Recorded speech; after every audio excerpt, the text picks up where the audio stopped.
opinions, any disbeliefs, anything at all. I'm open. You can, and Shahad, have we seen anything in the chat? I don't see in the chat box, Paddy. Just a big hello to Mike, who is joining us from Nigeria for the Yes. Toastmaster. Hi, Mike. Nice to see you. I read his message earlier. And Rania, if I'm remembering the name correctly, is joining us from Dubai. And I see Amal has her hand up. And I see, yes, Madam Toastmaster. Amal, please feel free to unmute yourself. Good evening, everyone. Good evening, Miss Paddy. I'm really happy that I joined tonight. It's really, really very interesting session, and you made me know more information about myself I didn't know before, especially in communication. Especially, I'm an Algerian woman, and as Algerian, we are known to talk shouting. So every time I'm excited, people, they are thinking that I'm fighting or I'm arguing with them. And I'm trying to explain, no, because I'm excited. This is why my voice increased. So after this session, I will try to control more my facial. Maybe with my facial expression, the message will be more clear with the tone controlled. My question is, when you told us about your story with your son and the vacuum incident, I was thinking, is it possible to control our facial expression in the negative emotion, with the negative emotion when we are angry or disappointed? And maybe when we talk or we give the message, it will reach the person properly. For example, if, I don't know if it's true, if your face wasn't angry, maybe your son will get the message as you said it. So should we play the poker face for the negative emotion, especially in work, in a relationship? That's a really important question. Now, we have to be ourselves, and we have to be honestly who we are and true. We can't go around when you can't. It's not, people know in today's world anyway. But you know, we can always train ourselves just to take a breath. If there's one thing I had done that day with my son, it would have just say to myself, okay, don't blow your lid. Okay. I mean, I was probably incapable in that moment because I was really mad. I mean, I didn't have that kind of money to keep buying brand new carpets. I really didn't. And so there was all this back stuff. How am I going to afford another carpet? Now what am I going to do?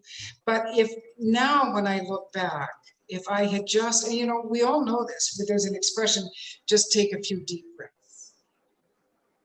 Taking deep breaths actually adjusts our neurochemistry. It does, in fact, take us into a deeper state of relaxation. So when it's anger, when it's happiness, go for it, float. But when it's anger, or when you're at work, and you know, boy, people at work can drive you crazy. Sometimes you got to get mad. Sometimes you got to know the situation. Sometimes there's nothing wrong with honest to goodness anger. Depends on who it is. A 10-year-old, I probably could have been much more mature. But had that been my older brother or my husband, I probably could have got away with being a little bit more natural with the anger. But with a child, I look back now and he will never get over it. We've just had a couple of, you know, a year or so ago. He had the same, you called me stupid, and he's laughing. You never did that. How could you say that? It breaks my heart when I would never call you stupid. Well, you did. And so I learned in that moment, breathe. It was only a carpet. I mean, look at it. You know, he's going to be 63 and he's still going to think his mother thought he was stupid. It was only a carpet. So it depends on who your audience is, and it depends on the severity. I mean, if it's a boss, you know, if the ramifications are if you get like that with the boss and he's going to fire you, you better learn, and you don't want to get fired, then you better learn to breathe. But I'm not saying don't put on some fake, because that sarcastic look is as deadly as the anger look. because sarcasm that is a way of dismissing people like they don't even matter. So you're better just to say, okay. Even if they see you taking a deep breath, who cares? At least you're working to be the master of your own face. But I really want you all to hear that we're human and we make mistakes, and you know, sometimes these things happen. But so be yourself, know the situation. There's also, you know, we can also, especially at work, we can anticipate at work. You can't anticipate that your 10-year-old son's going to not bother to pick up the pen. Like, I'd anticipate it now, but I wouldn't have anticipated it at that time. But at work, you know, if I'm going to do something and I know that this person is probably going to have a reaction, so I could prepare in advance in my mind, so that then when they get angry with me or they make me angry, I'm already ready for it, so I can control this. So there are ways, but it's a little bit of using your own psychology. And you know, I always believe this too.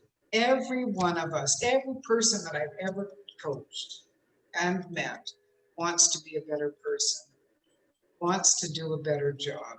So it's just a challenge for ourselves. Raise up our own standards and just try. But look, if you don't make it, if it doesn't, then you try again later, and you have to forgive yourself.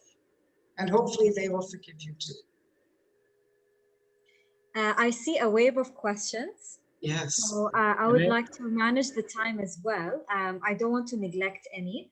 So let's do this way, if Paddy permits, and DTM, Toastmaster Ram and DTM Girish. We can take a group photo for memory's sake. I want Paddy to have this as a cherished memory first, and then we will continue with the questions, if that's fine. If everyone is okay to extend a few minutes. Thank you for your generosity, team. So we'll take a photo and I'll continue taking in questions because I know some may have other commitments after 8. So DTM Girish, give us the signal. Look at the camera, everyone, and smile. As Paddy said, speak with your face. Yes. Yes. Here we go. 1, 2, 3. Smile. Click. Once more. With the best face, with the best cheese. Go ahead. Done. Thank you. Thank you. Thank you so much. Reading the chat, I see a few hands up, team. Just bear with me a second. Toastmaster Rito, thank you so much for joining us from Qatar. There was a question that came way ahead and I missed. Toastmaster Suhaj also has a question. So let me break it up a little bit. We'll take Fatma's question and then I'll move to you, sir, if that's fine. Thank you so much for being so kind.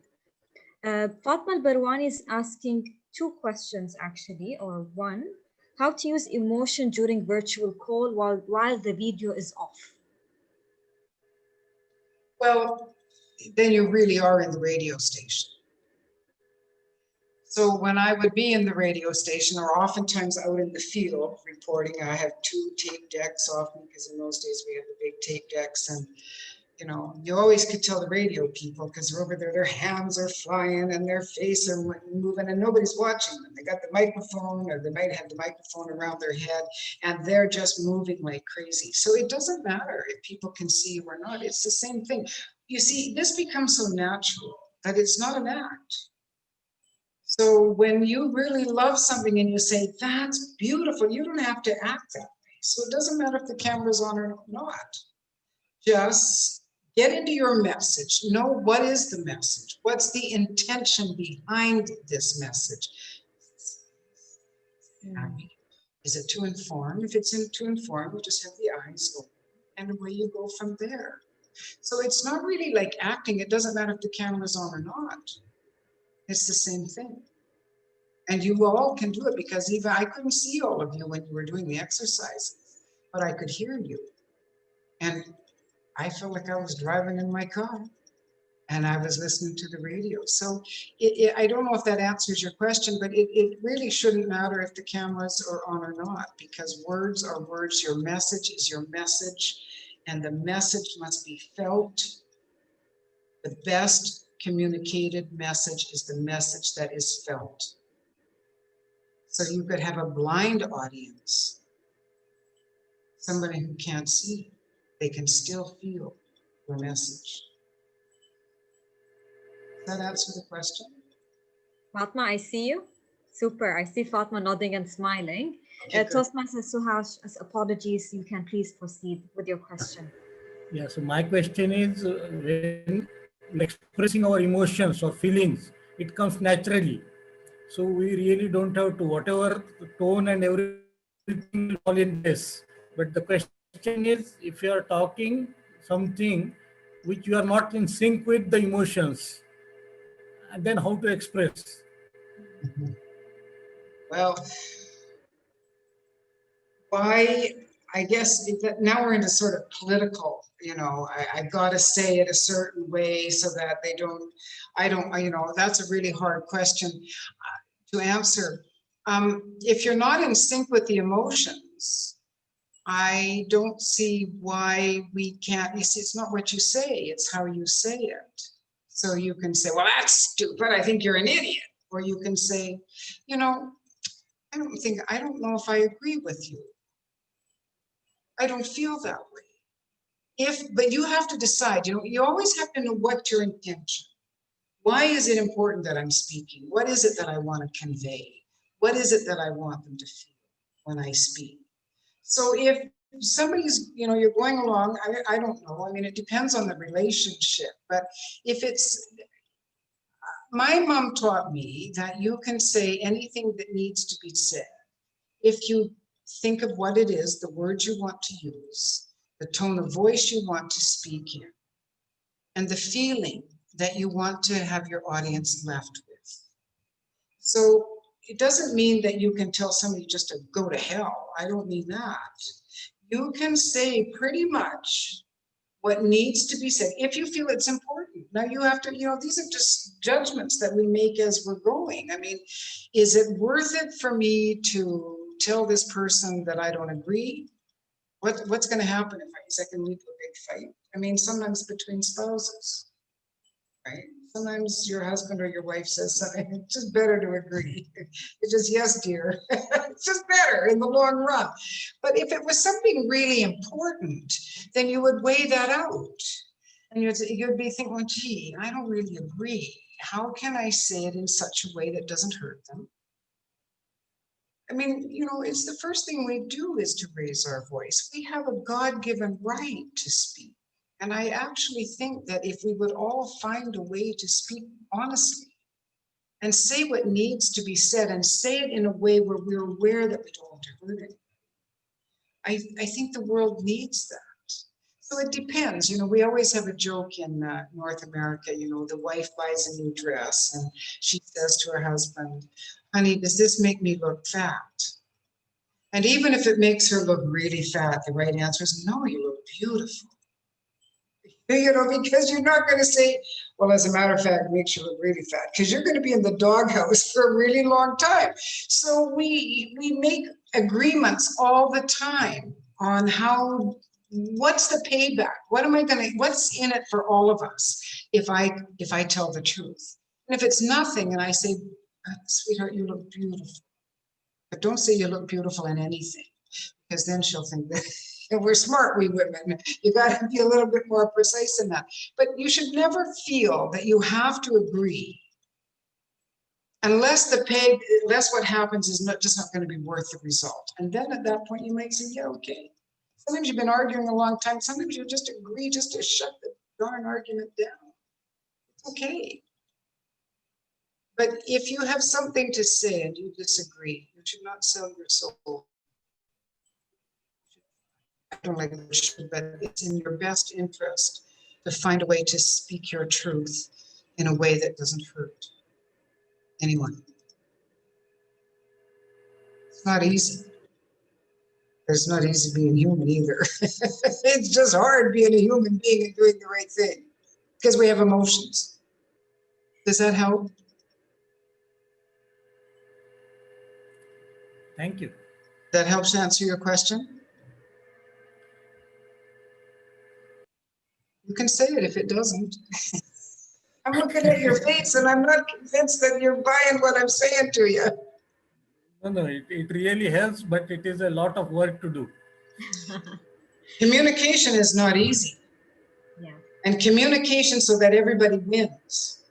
I mean, we have to grow. I mean, I'm in favor of all of us trying to self-actualize. I am somebody that believes that every day I try to live to be the best that I can be in that day. And it's not easy. It's not easy. And sometimes I lose. Sometimes I fail. I have a temper. I can have a bad temper. If you push me the wrong way too many times, watch out. Because I'm only teaching what I also need to know. None of us are perfect, but I do know that these skills make communication easier. We just have to breathe and do the best we can and forgive them and forgive ourselves if we don't. Tomorrow's another day, thank God. Toastmaster Suhash, I also can relate. I've been being coached a lot in Toastmasters and by Paddy, of course, in the exercise of voice modulation. Because I'm a very serious person, I struggle a lot with moving my hand and changing my tone of voice. So as Paddy rightly said, I rightly said, communications is not easy. And we all have our own journeys. We have 2 more questions. Ankita, I see your questions, our dear club coach, but I also see that you will rephrase it later. So I'll come to that question immediately. Before it, I see Shaji asking Paddy, asking you, if you're comfortable, of course, to tell us your most happiest moment in your life and saddest, and what did you do to overcome the sad one? Well, why don't we just get really deep here? The happiest moment in my life, I've had many happy moments in my life. Of course, when my son was born. I'm a happy person, pretty much every day I try to make it a happy day, and I love friendship. I love a good cup of coffee. I love a good book. All of these things make me happy. I love coaching. The happiest I am most often is when I'm doing my work. So I would say, I don't know if I have a happiest moment. I love watching my clients grow. I love watching, I could think of, here's one that's really happy. When I lived in New York, and I worked with a group of young girls who were considered at risk. This was in Harlem, in the northern part of Manhattan. They were mainly African-American and Hispanic girls. And I was trying to teach them public speaking and communication. They were nowhere near ready for Toastmasters, for that discipline. They had no idea what they wanted to talk about. And it was just after 9/11. And I had some Muslim girls in the class. I remember one day, Amani came to the class, and she had been badly beaten up by a boy in her classroom. He called her Bin Laden's daughter. And I remembered that day, that and the day that I said to these young girls that I was going to make their communication class somewhat after Toastmasters. They hadn't heard of Toastmasters, but this one little tiny black hand went up and said, Miss Paddy, we object to the word master. And of course they do, because their history is of slavery, and master for a white woman, it was just all wrong. So the combination of that little girl and Amani getting beat up, I thought, I've got to create something for these girls. So I created a program called Speak Up Performance Work. And I think the happiest moment in my career anyway was when my students were asked to speak at the Harlem Literary Society, which for me, because I read and I studied literature most of my life, and the Harlem Literary Society was started way back in the 1920s by the great Black American poet Langston Hughes. And Richard Wright and all the famous Black writers had been affiliated. My baby girls got to speak there and got standing ovations from the top Black intellectuals in the literary field in America. That was probably my happiest moment. That was a job I did not get paid for. I thought everybody was volunteering. I thought I was the only one that didn't get paid, but I was happy not to get paid because I got paid in the joy. So professionally, that's probably one of my happiest moments. My saddest moment, I've had a few of those too, because my family is all gone. I only have my son. Now, probably the saddest moment, my big brother had retired from being the president of a mining company, and he retired because he was going to join my company. And we were going to take on the world together. And he wanted us to come to the Middle East. He was working with one of my clients from Saudi Arabia, and the Saudi client had said, you guys really need to bring this company to the Middle East. So my brother Greg had left Vancouver, he'd gone ahead, he was in Greece. On his way, we were thinking of setting up the European branch in Spain, and from there we would go throughout Europe and down into the Middle East. He got very, very sick. And in Greece, it took him, it was very difficult, and we finally got him home. I picked him up at the hospital. He was very, very sick. I took him into the hospital in Vancouver, and for a few nights there, we didn't know if he was going to make it or not. And then he started to recover. So he called me, and he said they're going to let me out this afternoon. So I went to pick him up. He was going to come and stay with me.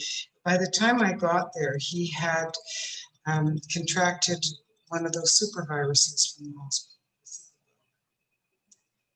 And in no time, he was in intensive care. And within 10 days, they told me that they had him all on hooked up on machines. And I actually said, you know, are you keeping him alive or are you keeping him from dying? They said, well, actually, we're keeping him from dying. And I said, well, he's my big brother and he's really strong. I don't think he can fight anymore. So what will happen if we unplug him? And they said he will die within 20 minutes to half an hour. I said, okay, well, let's do that. So I went back, you know, to his room, and they asked me to leave the room while they unplugged him. Then as soon as they unplugged him, they let me back into his room. And I held my beautiful big brother in my arms, and I sang to him. I'm a very good singer. I sang to him, and I remember thinking, gee, my voice is really good right now. Why I would think of that while I'm holding him, but I remember that. And he passed away in my arms. And I thought I would die. It broke my heart. He was my big brother. He had always been there to defend me. And it was the saddest moment, but can I tell you that it was perhaps the most beautiful and glorious moment? I held him as he took 3 big breaths.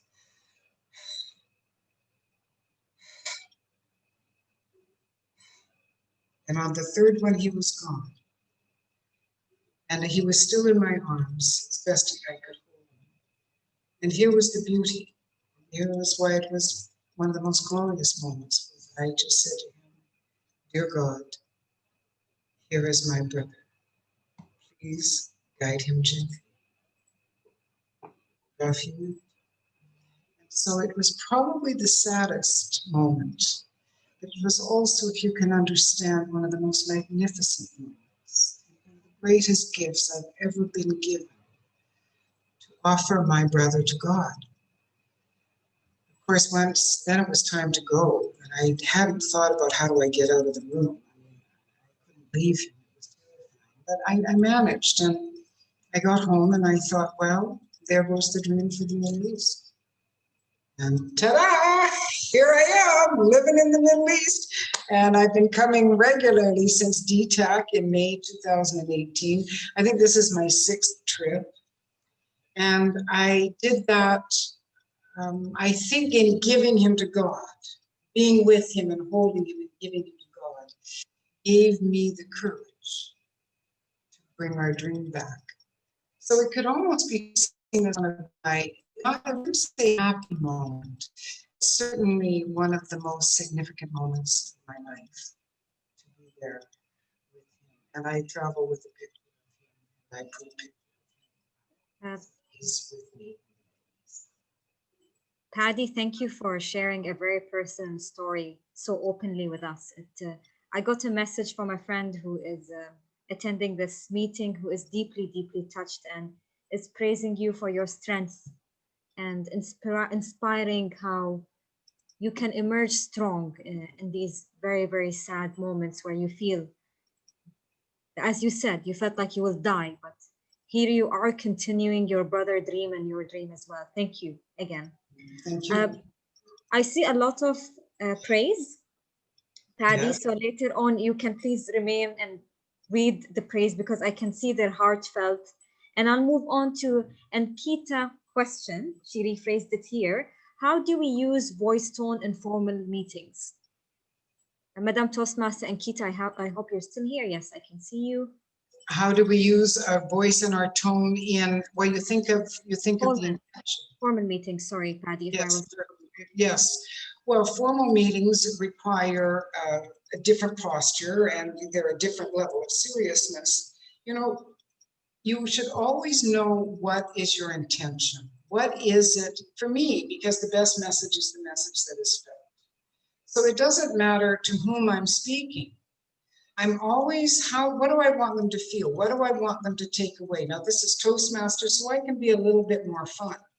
But if I'm talking to a C-suite, a group of senior level executives, I'm not in there having a good time. I'm not having the same giggles. I'm not laughing the same, but the message is the same.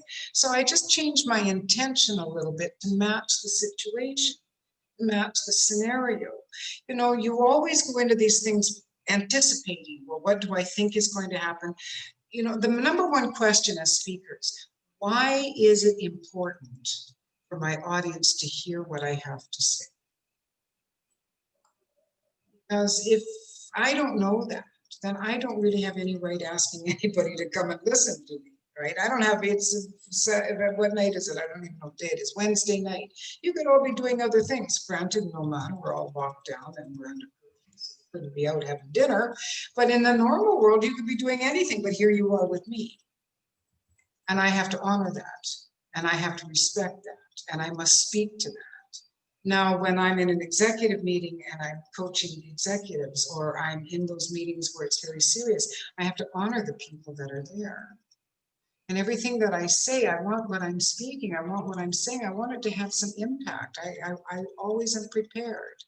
I always think in advance what's important. What is it that they need to hear? How can I say it in such a way that they will hear it? Now, when it's a formal business serious meeting, you don't want to be too much like this unless it's a real deep question.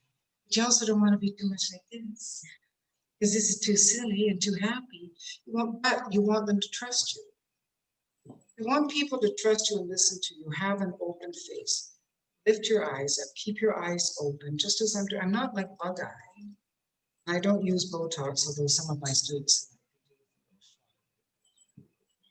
makeup. But keep your eyes and your face open if you want people to trust you. If you want to persuade, keep your face open. Not a big smile, but a pleasant smile. Enough to make them feel comfortable. Enough to let them know that you're listening. Nod, make eye contact. So to me, it doesn't really matter if it's more formal, then I behave appropriately than if I'm having a good old time. Toastmasters friends. But even this Toastmasters friends, I still want to come very seriously to the work. I just can be a little bit freer with my body language and with my eyes and my face because I'm amongst friends. But it's not that much different, but always know why is this important? And how can I say it in such a way that it will be heard? And the higher up you go, the more respectful you have to be because those are the rules of the game. But to me, the rules don't change that much. It's about respect, intention, and speaking to be heard. And for you women, especially, because we have a harder time speaking up, it's not only about speaking to be heard, it's about speaking to be seen. Because if we do not speak, we will not be seen. Men do this much more easily than women. Women, regardless of what culture we come from, we've been socialized to not speak up. And as a result, we tend to be the quiet one in the boardroom. We don't think that we could say what we really want to say. We think we have to couch it or, no. Come honestly, come from your heart and your soul and your brain. And realize that if you want to be taken seriously, if you want to be seen, you have to speak.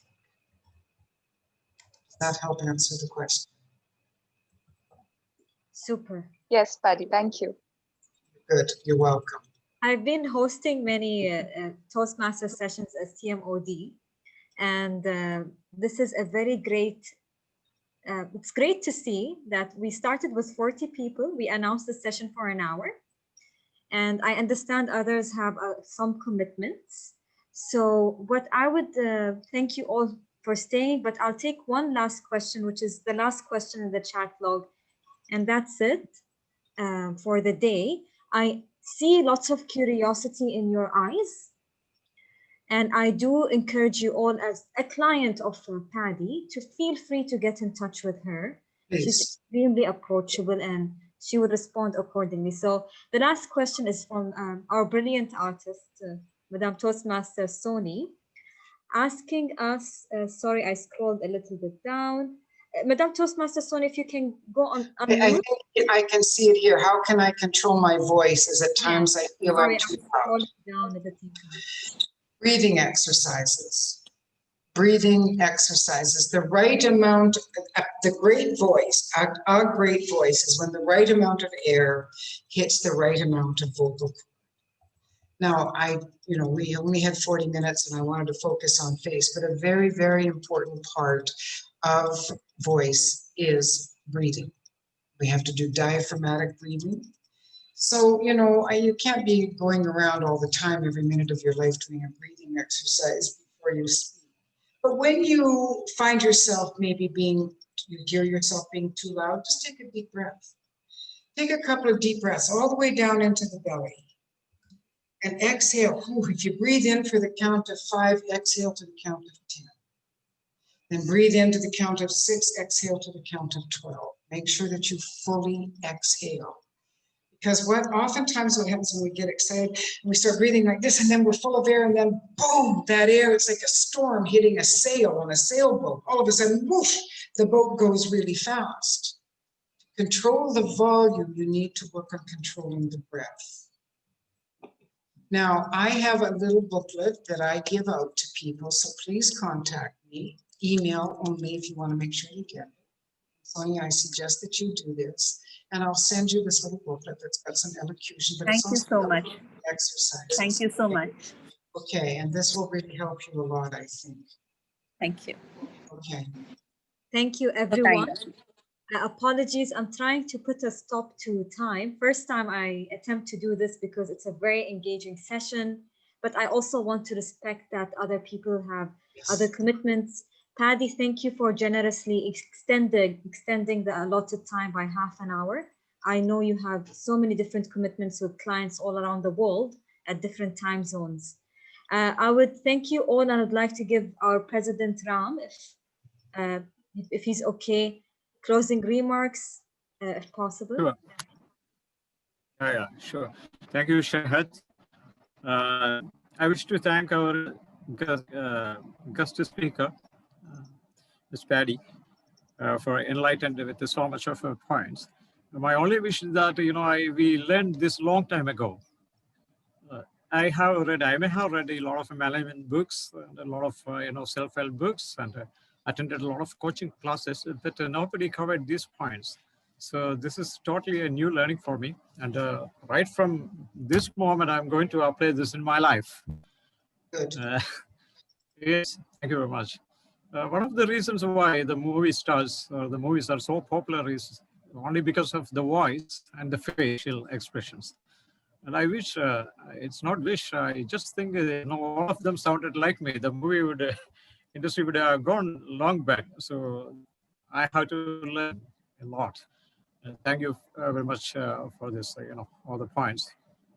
And as I mentioned, I am going to apply this right from this moment. Going to help. I wanted to note down some points which you may have covered here. But I see all the points are important.